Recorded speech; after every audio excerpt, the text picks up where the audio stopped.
안녕하십니까. 통일전망대 김필국입니다. 차미연입니다.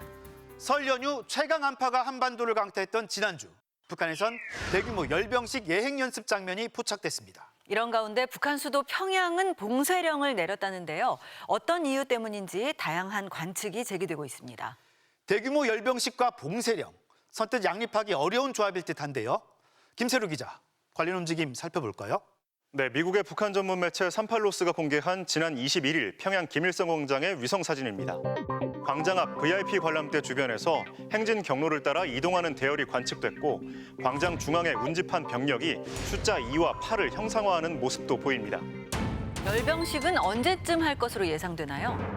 예행 연습 중인 병력이 형상화한 숫자에서 유추할 수 있듯 오는 2월 8일 인민군 창건 75주년을 전후해 개최할 것으로 추정됩니다. 미림 비행장에선 지난달부터 열병식 훈련 모습이 관측됐는데요. 병력 수송용으로 보이는 트럭 700여 대가 서 있고, 열병식 대호에서 주로 선두에 나섰던 기병대가 행진 연습을 하는 장면도 포착됐습니다. 이 병력의 일부가 김일성 광장으로 옮겨왔다는 건 열병식이 임박했다는 징후로 파악됩니다. 보통 장비들은 열병식 하기 한 일주일 이전에 집결하는 게 보통인데, 지금은 이제 그 이전부터 시전이 되기 시작했는 정황들이 많이 보였어요. 북한이 이번에 열병식은 크게 공들이고 있다. 새로운 무기가 공개될 가능성도 있다죠? 네, 미림 비행장에선 위장막으로 가린 물체도 포착됐는데요. 이 물체가 길이 27m, 폭 6m에 달한다며 화성 17형의 가능성이 있다는 분석도 제기됐습니다. 이 밖에 다양한 크기의 컨테이너 10여 개도 관측됐는데, 북한이 시험 중이거나 그동안 공개하지 않았던 신무기를 선보일 수 있다는 전망도 나옵니다. 새로 개발하는 것들을 일부 공개하는 경우가 많았었거든요. 작년 연말에 또 고체 연료 엔진 지상 시험을 했기 때문에 고체 연료 엔진을 탑재한 신형 ICBM을 이제 공개를 할 수도 있는 거죠. 북한이 연초부터 핵무력 강화를 천명했던 만큼 열병식을 통해 어떤 메시지를 내놓을지에도 관심이 쏠립니다. 그런데 지금 평양은 봉쇄령을 내렸다면서요? 네, 평양 주재 러시아 대사관이 북한 외무성에 통지문을 공개했는데요. 25일 0시부터 29일 24시까지 5일 동안 평양을 봉쇄하며 상황에 따라 조치를 3일 더 연장할 수 있다. 전 주민과 북한 내 외교관은 물론 차량까지 이동이 제한되고 하루 4번 체온을 재 당국에 통보해야 한다고 전했습니다. 봉쇄령을 내린 이유는 뭐 때문일까요? 북한 당국은 통지문을 통해 호흡기 질환 확산에 따른 조치라고 했는데요. 이에 따라 평양에 코로나19가 다시 확산된 거 아니냐는 관측도 나옵니다. 하지만 북한 매체에선 아직까지 관련 언급이 없는데요. 지난해 4월 열병식을 전후해 코로나가 확산됐던 만큼 다음 달 대규모 행사를 앞두고 사전 정비 차원으로 볼 수 있다는 해석도 있습니다. 또 이번에 대규모 열병식을 앞둔 상황에서 한시적으로 이동 통제를 했기 때문에 현재까지는 사전적인 예방조치 성격이 강하다 이렇게 볼 수 있겠습니다. 북한 당국은 비상방역 전에 최대의 경각심을 견지해야 한다며 철저한 방역을 연신 독려하고 있습니다. 네. 이런 가운데 북한은 최근 색다른 운동을 벌이고 있는데요. 주민들에게 쌀을 바치라고 독려하고 있다네요. 네, 이른바 애국미 헌납운동이라는데요. 나라에 쌀을 바쳐서 애국하자, 뭐 그런 의미인가요? 네, 요즘 북한 방송에는 당국에 쌀을 바친 농민을 영웅처럼 소개하는 특집물이 잇따라 나오는데요. 지금은 나라의 쌀떡을 가득 채우는 사람이 참된 애국자입니다. 해방 직후 애국미 헌납운동부터 최근 청년들의 쌀 헌납까지 다양하게 전하며 나라에 쌀을 바친 이들을 추켜 세웁니다. 서화숙 할머니란 연로한 몸이지만 석박한 천여평의 땅을 스스로 맡아가지고 수매 계획을 수행하고도 해마다 2톤의 알곡을 나라에 바쳤습니다. 북방역을 지탱하는데도 쌀이 필요하다. 애국미 헌납은 아름다운 소행이라며 주민들의 동참을 유도합니다.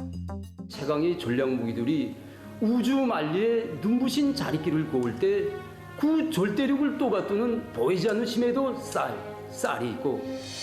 북한이 이렇게 쌀을 바쳐라 독려하는 이유가 있겠죠. 재작년 6월 김정은 위원장은 군량미를 풀어 주민에게 제공하라는 특별 명령을 내린 적이 있었는데, 최근 움직임은 그와는 정반대되는 조치입니다. 그런 만큼 반복된 자연재해와 봉쇄로 식량 사정이 나빠진 상황에서 빈 곳간을 주민들의 헌납으로 채우려는 게 아니냐. 만성적인 식량난을 겪는 상황에서 식량 안보를 지키기 위한 방편일 수 있다는 관측이 나옵니다. 곡물 재고 자체가 굉장히 낮은 수준입니다. 지금 굉장히 곡물 가격이 지금 높아져 있는 상황인데, 국가가 양곡을 확보함으로써 전반적으로 시장 곡물 가격을 안정시키겠다고 하는 것이 기본적인 목적이라고 봅니다. 농장이나 주민의 잉여 생산물을 국가로 귀속하려는 의도라는 분석도 있는데요. 김정은 집권 이후 추진된 집단 농업체제 완화에 따라 일부 농장이나 농민에게 생긴 여분의 식량을 회수하는 조치라는 겁니다. 농촌진흥청 발표에 따르면 지난해 북한의 곡물 생산량은 전년보다 18만 톤가량 소폭 줄어든 것으로 추정됩니다. 다른 소식도 알아볼까요? 요즘 김정은 위원장 행보가 뜸한가 봅니다. 네, 북한 매체는 최근 설 연휴 기간 다양한 행사와 공연 소식을 전했는데요. 지난해 설 명절 경축 공연을 부인 리설주와 함께 관람했던 김 위원장이 올해 공연엔 보이지 않았습니다. 새해 첫날 금수산 태양궁전을 참배한 뒤 3주 넘게 공식 석상에서 모습을 드러내지 않고 있는 겁니다. 전문가들은 앞서 살펴봤듯이 평양에 봉쇄령을 내린 만큼 김 위원장도 당분간 자맹을 이어가다 2월 초쯤 열병식 등의 행사에서 모습을 보이지 않을까 관측하기도 합니다. 네, 김세로 기자 수고했습니다.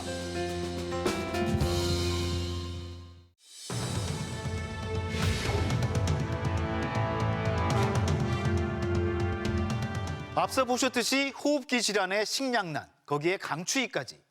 주민들의 일상은 고단하지만 북한 텔레비전은 연일 2022년 대승리를 거뒀다고 자화자찬하고 있습니다. 네, 반면에 북한 박세계는 아직도 코로나와 자연재해 그리고 식량난으로 고통받고 있다는 특집 프로그램까지 방송했다고 합니다.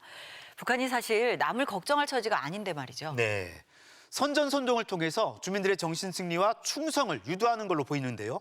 최유찬 기자가 살펴봤습니다. 지난 22일 설날 저녁 북한의 8시 뉴스가 전한 국제 소식입니다. 이번 주간에 세계적으로 207만여 명이 악성 비루스에 감염되고 북한 뉴스만 보면 전 세계적으로 코로나가 이전보다 더 심해진 것 같습니다. 최근 북한 뉴스가 전하는 외신은 질병, 기근, 화재 소식까지 다양합니다. 아르메니아의 온화한 지역에서 19일 화재 사고가 발생했습니다. 설날 뉴스 앞에는 2022년 3대 위기라는 제목의 특집 프로그램도 방송했습니다.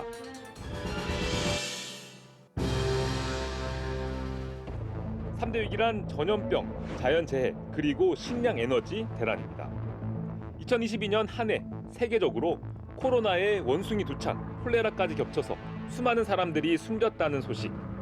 이 대류행병이 종식되려면 아직 멀었습니다.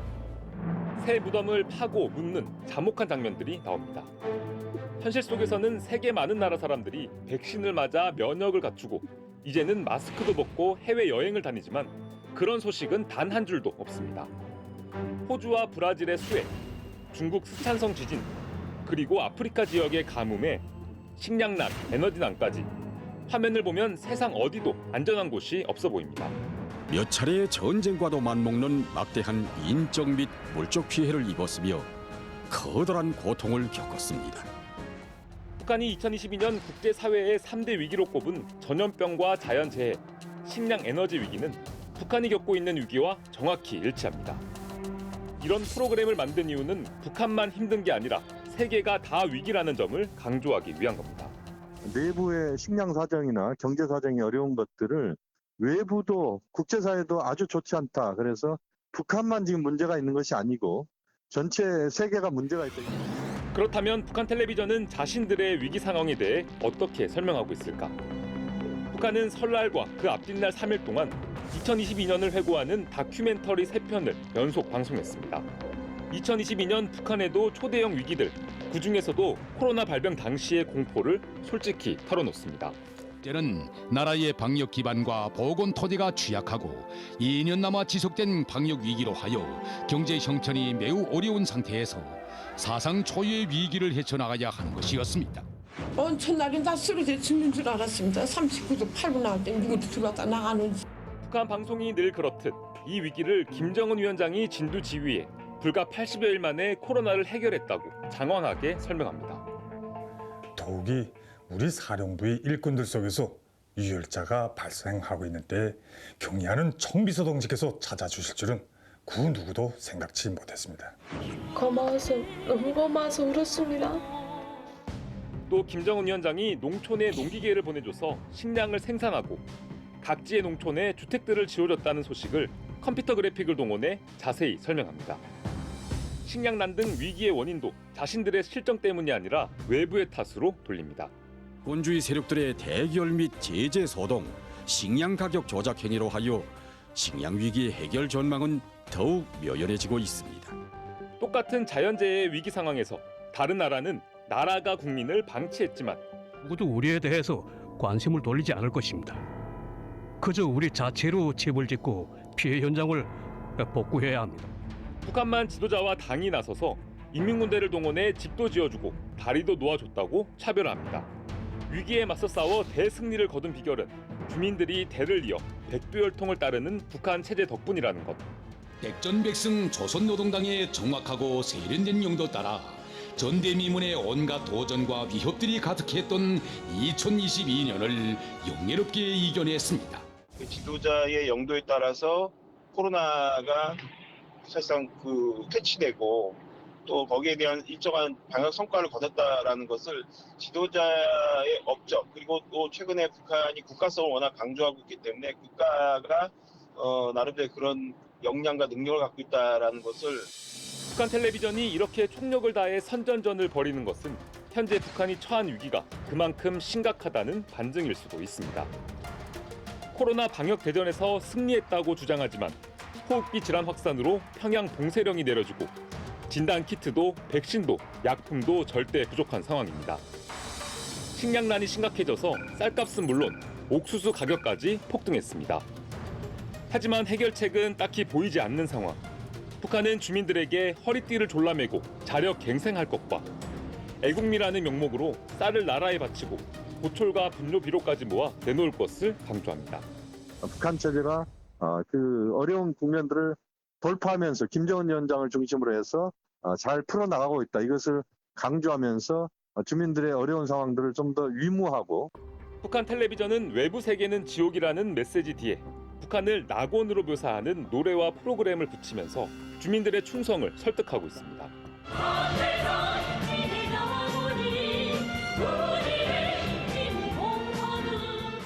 하지만 공허한 승리의 노래는 선전선동을 통한 정신적 위로가 필요한 현실을 말해주고 있습니다. 통일전망대 최유찬입니다.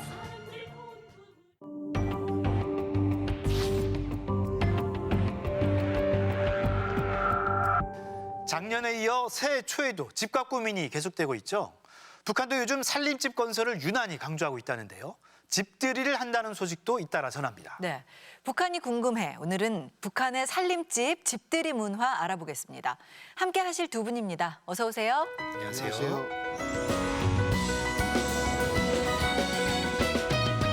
북한과 남한의 주택에서 모두 살아보신 조충희 선생님. 어떤 차이를 느끼세요? 북한에도 아파트 있고 땅집이라고 하는 단층집도 있고 뭐 이런 것들이 이제 있는데 네. 내 집은 아니고요. 저는 이제 여기 한국에 와서 내가 내 집을 소유할 수 있다는 것을 이제 알았거든요. 내부를 넣고 보면 제일 큰 차이는 도움물이 나오고 안 나오고 네. 하나는 공공시설이기 때문에 도움물 나오는 줄 알았거든요. 근데 이제 집에 와서 도움물 찬물 나오는 거 보고 진짜 깜짝 놀랐어요. 네. 그 다음에 이제 그 전기. 북한은 진짜 재미난 영화 나올 때는 정전될까봐 막 가슴 저리면서 있는데 뭐 이런 것들이 좀 차이 난다고 볼 수 있겠죠. 네. 북한에서는 아파트나 단층집이나 다 합쳐서 살림집이라고 하거든요. 원칙적으로는 소유도 이사도 불가능하고 이제 북한은 살림집 법이라는 게 있어가지고 주택을 나라에서 무조건 공급하게 되어 있습니다. 북한도 주택 공급량이 그렇게 넉넉하지는 못하고 또 살만한 집이 많지 않은 거죠. 그래서 3대가 같이 살기도 하고 항상 이렇게 살림집을 건설한다는 소식이 끊이지 않고 계속 나오고 있습니다. 네, 그런데 북한이 최근 새로 살림집을 대대적으로 건설하면서 새로운 이름의 거리, 행정구역도 생겨나고 있습니다. 지난 17일 노동신문 기사입니다. 평양시 화성구역과 룡성구역의 동 이름이 새로 생겨나거나 변경됐다고 보도했습니다. 용성 다리부터 평양 온실농장까지를 새롭게 화성거리라고 부르고 화성 1동부터 3동, 청화 1동 등으로 나눈다는 계획을 밝혔습니다. 북한에서 이제 행정구역을 새로 정하는 것은 최고임위원회 정령으로 이제 발표하거든요. 그래서 이렇게 이제 새로 정하고 발표가 되면 곧 이제 준공식 진행되고 집들이도 진행된다는 걸 의미하죠. 네. 말씀하신 것처럼 이 화성구역은 지난해 2월에 착공을 했는데 곧 준공할 거라고 알려져 있습니다. 북한에는 이렇게 새로 생긴 거리들이 많습니다.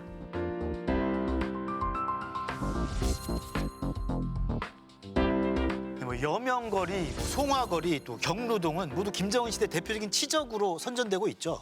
그렇죠. 일단 북한이 제일 잘할 수 있는 것 중에 하나가 건설인데 그 이유가 뭐냐면 노동력입니다. 그러니까 뭐 군대를 동원한다거나 돌격대를 동원해서 아주 집중적으로 투입하면 이제 건설이 가능한 것이죠. 그리고 건설에 필요한 자재들, 뭐 철근, 뭐 시멘트 이런 것들은 크게 해외로부터 들여오지 않아도 이 건설만큼은 좀 가능한 것이고요. 또 치적을 자랑할 때 이제 이 살림집을 만드는 것만큼 좋은 게 없는 것이죠. 국가에서 살림집을 아주 좋게 지어서 준다고 하면 그게 얼마나 애민 정신을 강조할 수 있겠습니까? 그리고 또 한편으로 북한은 이러한 평양의 대대적인 살림집 만들고 건설한 것들을 유엔에 제출하는 여러 가지 보고서에 넣음으로써 국가가 노력했다라는 걸 보여주기도 좋거든요.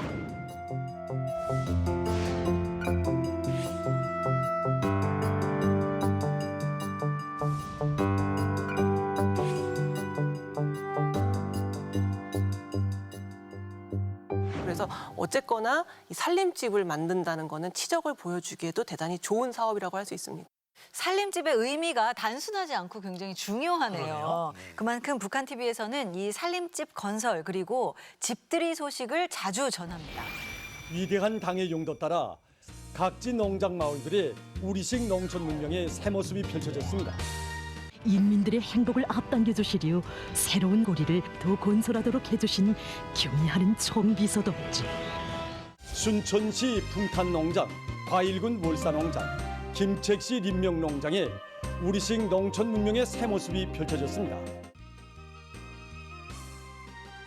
조선중앙TV 정규 뉴스에서 고정 코너처럼 수시로 보도하는 새집들이 소식입니다. 온 마을이 떠들썩하게 농락이 울리고 흥겨운 심판이 벌어지는 속에 새집들이가 진행됐습니다. 새집들이 보도에선 인공기를 흔들고 눈물을 흘리며 당에 감사하는 모습을 보여줍니다. 정말 꿈만 같습니다. 농사를 더 잘 지어서 쌀로서 경의하는 김정은 원수님이 사랑과 배려에 꼭 보답하겠습니다. 노면 전차가 달리는 이곳은 북한의 관광 명소가 된 경로동입니다. 지난해 4월 살림집이 건설됐는데요. 집들이가 떠들썩했었죠. 네, 김정은 위원장은 경로동의 고급 주택을 조선중앙TV 방송원 리춘희에게 선물하기도 했습니다. 리춘희 방송원의 손을 다정히 잡으시고 그가 살게 될 경로동 7호동으로 걸음을 옮기시었습니다. 네, 저 경로동은 작년에 크게 화제가 됐었잖아요. 내부 보시니까 어떠세요? 저런 건 소문 아파트라고 하는데 일반 살림집하고는 다릅니다. 김정은 위원장의 안중에 있는 사람이거나 그다음에 중요한 직책에서 일을 하면서 많은 이제 공로를 세운 사람들이 이제 선물 아파트 가는데 나도 북한에서 있으면서 훈장 꽤 받았거든요.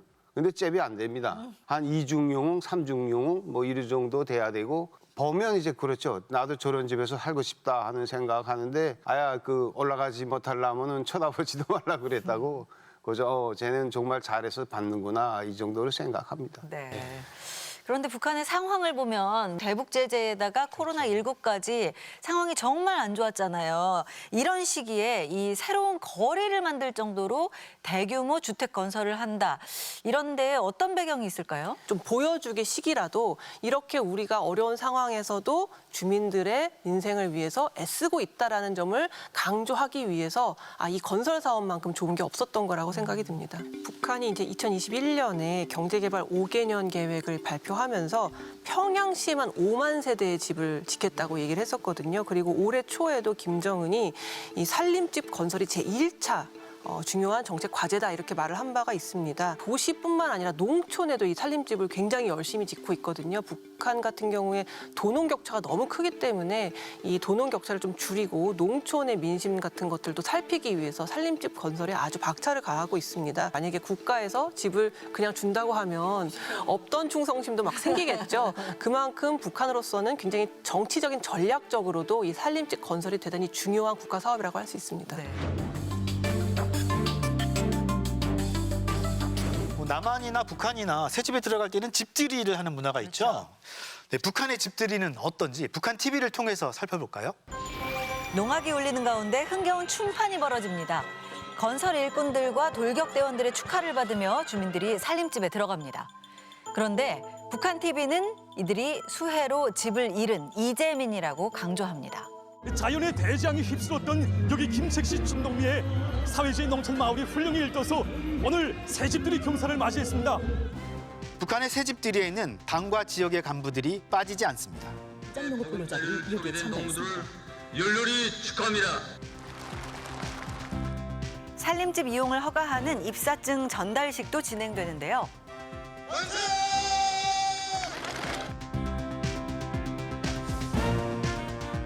한편 김정은이 후계자 시절이던 2010년 김정일 국방위원장과 함께 평양의 예술인 가정을 방문한 적도 있습니다.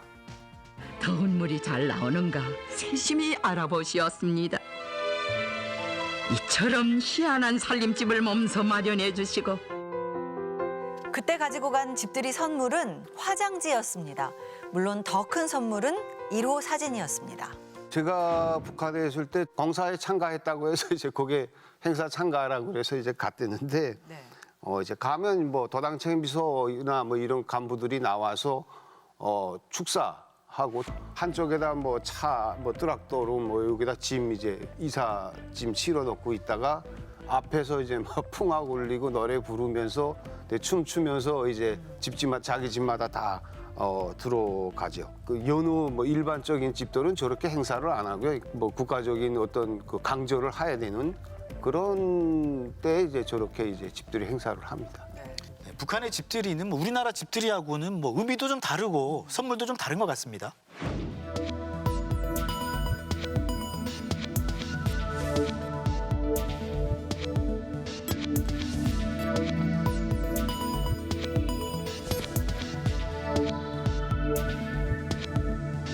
특별한 어떤 목적을 가지고 만들어진 사업의 결과로서 집이 지어졌을 때는 집지가 굉장히 정치적인 행사라고 할 수 있죠. 어쨌든 이 스토리가 있는 거예요. 당이 주민들을 사랑해서 이러한 것들을 만들었고 거기에 주민들이 정말 이렇게 기뻐하더라라는 거를 보여줘야 이 완결된 스토리를 만들 수 있기 때문에 한복은 특별한 행사에만 입는 옷이거든요. 한복을 차려입고 즐겁게 춤을 추는 저런 모습을 보여줌으로써 하나의 거대한 스토리가 이제 완성되는 것이기 때문에 이런 식의 어떤 그 집들이는 굉장히 정치적인 성격이 강하다고 할 수 있습니다. 자, 올해 주목받는 살림집으로 화성지구가 있고 네. 또 다른 살림집들이 건설되겠죠. 북한의 살림집 건설 어떻게 진행될까요? 북한이 그래도 해볼 만한 게 건설이었다 하더라도 어쨌든 돈이 드는 일이잖아요. 또 집을 짓는다고 해서 집만 짓는다고 모든 게 해결되는 게 아니라 주변에 인프라가 형성돼야 되잖아요. 학교, 뭐 병원, 여러 가지 전기, 수도 이런 것들이 다 같이 갖춰져야 살림집으로서의 의미가 있는 거기 때문에 이런 대대적인 건설 어떤 사업에 그런 인프라까지 다 갖춰진 정말 괜찮은 어떤 주택을 계속해서 공급할 수 있을지는 좀 지켜봐야 될 것 같습니다. 네. 사실 저렇게 많이 건설을 한다고 하지만 실질적으로 다 차려진 많은 사람들이 저렇게 이제 저런 집에서 못 살고 있거든요. 그래서 북한 주민들도 좀 편하고 좋은 집에서 이제 살 날이 빨리 왔으면 좋겠다 하는 생각을 합니다. 네. 오늘은 살림집이라는 북한의 주택 그리고 집들이 문화를 알아봤는데요. 요즘 우리의 상황과 좀 겹치더라고요. 네. 주택 문제, 우리나라도 자유로울 수는 없는데요. 조만간 적절한 해법을 찾을 수 있길 기대합니다. 오늘 도움 말씀 고맙습니다. 감사합니다.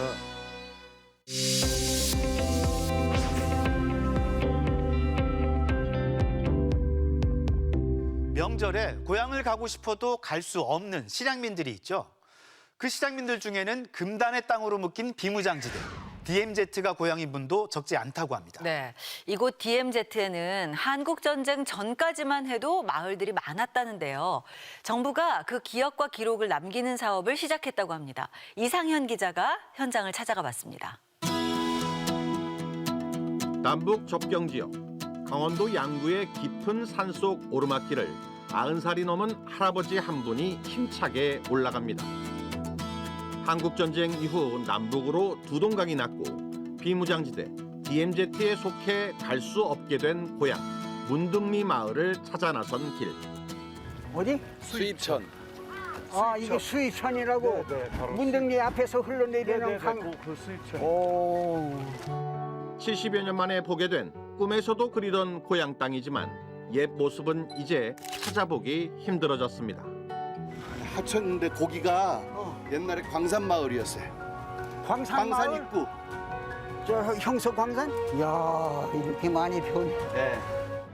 남한의 최북단, 강원도 고성의 DMZ가 고향인 80대 할아버지는 유난히 산불이 많았던 옛 고향의 기억이 아직도 선명했고 예, 그 초구에서 이제 걸어가지고 고성으로 학교 다닐 때 보면 이게 길이 연기로서 그리고 밤에는 산불이 그냥 쫙 켜는 게 보여. 근데 그 끌어갈 엄두가 안 나는 거야. 그 기억을 따라 70여 년 전에 살던 마을과 집의 위치를 어렴풋이나마 집어내봅니다. 아, 저게 토피 나왔잖아요. 그게 초구리라고요. 거기에 강이, 그 도랑이 그쪽으로 해가지고, 여기 앞에, 여기 푸른데 그 앞으로, 이렇게 하게 올라가면. 이렇게 DMZ가 고향인 실향민들의 증언을 바탕으로 정부가 처음으로 추진한 비무장지대 사라진 마을 기록사업. DMZ엔 모두 400여 개의 크고 작은 마을이 존재했던 것으로 파악됐고 이 가운데 비교적 규모가 있었던 강원도 고성, 양구, 철원, 그리고 경기도의 연천 이렇게 4개 지역의 마을들이 우선적으로 심층 조사됐습니다. 과거에는 역사적으로 보면은 이곳이 대단히 한반도의 허리로서 중요한 역할을 했고 번성했던 곳이기도 합니다. 분단 이후에 이곳에 이제 그 비무장지대가 설정이 되면서 사람들이 이제 이용하지 못하게 되고 사람들의 접근이 차단됐는데요. 그 비무장지대에 내재한 다양한 가치들을 저희들이 한번 다뤄보고자 했습니다. 금단의 땅 DMZ에 대한 조사는 어떻게 이루어졌을까? 이 비무장지대의 사라진 마을 기록 사업은 통일부의 의뢰를 받아 이 대학의 연구팀에서 진행했습니다. 지난 8개월에 걸쳐 방대한 문헌 분석과 생존 주민들의 증언 수집, 그리고 비무장지대 현장 방문이 이뤄졌습니다. 이 대학에 20년 전 설립됐다는 DMZ 연구기관. 이곳에선 우선 일제강점기에 제작된 지도와 지적도, 그리고 당시 신문기사들을 분석했고 이를 정전협정문 지도, 현재의 위성사진 등과 비교해 사라진 마을들의 위치와 특성을 확인했습니다. 한반도가 단절돼 있다라고 하는 건 비무장지대에 의해서 단절이 돼 있잖아요. 이 단절된 것을 연결하는 첫 걸음은 도로를 내는 게 아니라 그 지역에 살았던 사람들의 모습을 우리는 재현해내면 연결되지 않을까. 그런 뒤 해당 마을에 거주했던 생존 주민들, 지금은 대부분이 90세 전후의 고령이 된 24명을 찾아가 구체적인 마을의 모습과 고향 이야기 등에 대한 구술을 받았고요. 가망산에 올라가면 그 동천서 기차대기 있는 게 요 지내마 하다고 그랬어. 그러니까 가망산에서 동천이 뭐 가까운데도 어려서는 그 조그맣게 보인다고 아마. 철원 중세리처럼 규모가 컸던 4개 마을은 유엔사와 군 당국의 협조를 얻어 생존 주민들과 함께 직접 비무장지대를 들어가 현장 조사도 벌였습니다. 우리 집터가 여기 어디? 여기 절벽 위에. 네, 절벽 위에 골물대로 쭉 들어서 그 이렇게 덤불처럼 하고 예. 거기가 우리 집터 거예요. 이렇게 수집된 자료들을 토대로 해당 마을의 구체적인 가옥 배치와 거리 모습이 그려졌고 3D 작업을 통해 예전 마을 모습이 구현됐는데요. 이렇게 우선적으로 구현된 비무장지대에 사라진 마을은 책자와 사진, 영상, 그리고 가상현실 플랫폼인 메타버스를 통해 일반 시민들에게 공개됐습니다. 사진도 있고요. 구술을 바탕으로 좀 더 정확하게 그 집이 위치라든지 백화점의 위치 같은 것들을 확인해서 배치를 해보았습니다. 경기도 파주에서 강원도 고성까지 239km에 달한다는 비무장지대에 존재했지만 한국전쟁 때 남북의 치열한 전투로 폐허가 됐고 이후 사라지고 잊혀졌다는 400여 개의 크고 작은 마을들. 강산도 변한다는 10년을 7번이나 넘긴 70여 년의 세월로 이제는 지형이 바뀌고 우거진 수풀로만 덮여져 있는 금단의 땅. 사람들이 많이 모여 살았던 마을들이 있었다면은 옛날에 교류가 많이 있었다라고 하는 거죠. 그럼 향후 통일이 되었을 때 남북 간의 통로가 될 수 있는, 연결 통로가 될 수 있는 장소는 많은 교류가 있었던 장소는 연결 통로가 될 수 있다라고 하는 거죠. 더 늦기 전에 그 기억과 추억까지 잊혀지지 않도록 이를 기억하고 남기는 노력은 앞으로 꾸준히 이어져야 할 것입니다. 통일전망대 이상현입니다.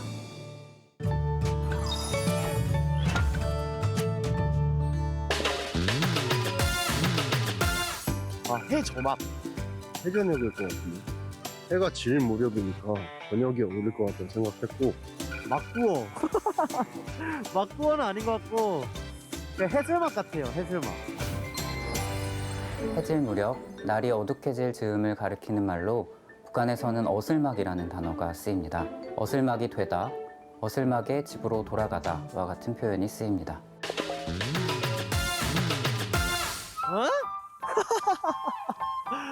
한 글자 틀렸네? 아니 뭐 그래도 슬막이면 맞히긴 했는데 앞에 어가 들어갈지는 전혀 몰랐네. 보고 슬쩍 해서 막을 내린다. 그래서 어슬막인가 싶네요. 모레인 월요일부터는 실내 대부분의 장소에서 마스크 착용 의무가 해제됩니다. 하지만 의료기관이나 대중교통을 이용할 땐 계속 써야 한다는 점 유의하시기 바랍니다. 네, 설 연휴 기간 기록적인 한파와 강풍으로 큰 혼잡을 빚었죠. 오늘도 많이 춥다는데 대비 잘 하셔야겠습니다. 통일전망대 다음 주도 알찬 내용으로 찾아오겠습니다. 고맙습니다.